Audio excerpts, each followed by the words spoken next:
In this video, I'll cover how exactly I went from not being able to wake up for Tahajjud no matter what I tried, to being able to wake up every single day for 20 days straight. I'll break down every single thing I did that led me to being able to do this, so that you can do this in your own way as well, and start waking up for Tahajjud whenever you want to, inshallah. If you stick till the end, you will learn everything I did, what worked, what did not work, all of this in the next few minutes, so sit back and enjoy. Assalamu alaikum Bliifians, you're watching Bliifee, the place to be for balancing a lifestyle with deen and dunyas. So let's get right into my number one secret that helped me to wake up for Tahajjud every single day consistently for 20 days.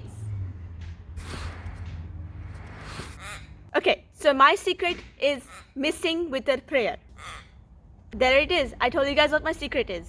But now if you want to know how exactly this works and why it worked and how you can do this, then keep watching.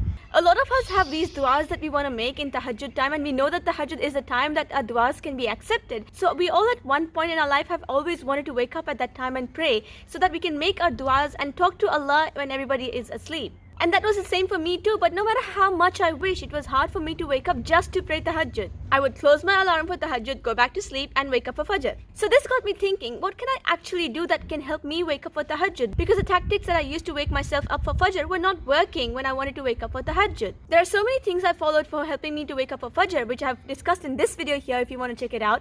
But those things such as accountability, tiny steps, having a reason for motivation, etc. did not help me at all. So what I did may work for you and may not work for you, but you can definitely take inspiration from what I have done and implement it into your own lives, inshallah. Normally I tell people to have an accountability partner so that they can achieve their goal much better, because they have someone to push them to achieve that goal and to challenge themselves. I did that too, but it did not work. And when it came to having motivation to pray Tahajjud, we all have a reason that we want to wake up for Tahajjud. We all have that certain goal that we want to make dua for to Allah to achieve it, inshallah. But that didn't help me as well. So I started doing small tiny steps that maybe could have helped me in developing a routine for praying Tahajjud on time early before Fajr. So what I did was, in Ramadan, I would get up a little earlier before Suhoor and pray my Tahajjud prayer. I thought this could help me continue this even after Ramadan. But after Ramadan, I used my time to catch up on the sleep that I missed in Ramadan, and from that it got cut off. I did not have the motivation to wake up for Tahajjud anymore because I did not have Suhoor to do. But I definitely did wake up for Fajr. I just did not have the motivation to wake up before Fajr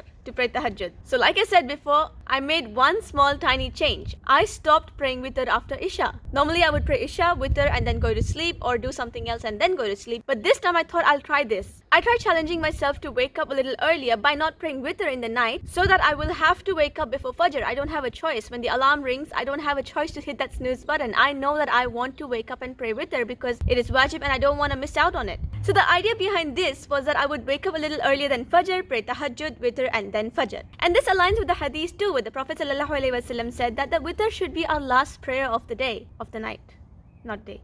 So to simplify this, instead of praying Isha, witr, and then sleeping at night, I only prayed Isha and went to sleep. I kept an alarm for 5 o'clock because Fajr time was around 5:30 a.m. So I kept an alarm for 5 o'clock, woke up, prayed Tahajjud, witr, and then waited for Fajr. Alhamdulillah, that worked so well. And on day 2, I even updated you guys on Instagram stories that I'm starting a challenge for myself to do Tahajjud for 30 days straight. Now, although that had to be cut short to 22 days because I'm a lady and I get prayer breaks,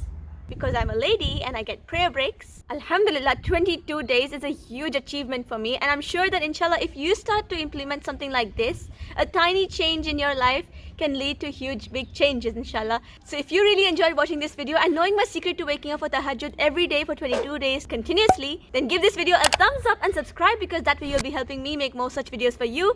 And comment below if you have any other tips to waking up for Tahajjud and how you wake up for Tahajjud. And I'm so glad that a lot of you joined me in this challenge and kept me going and motivated and waking up for Tahajjud, because seeing you guys helped me as well. So that was another thing. If you want to stay updated for more challenges like these, which I might be doing in the future, who knows, then subscribe and follow me on Instagram at Bliifee. And until next time, live your beliefs and stay tuned to Bliifee. There are a lot of bloopers for this. I've been stammering because I did not script this video, so I've been stammering a lot. Enjoy watching the bloopers. No. Not how I wake up. I got scared with my own reflection. I'm so scared. Oh gosh. All my bloopers are like filled with scaring myself, getting scared. And yeah.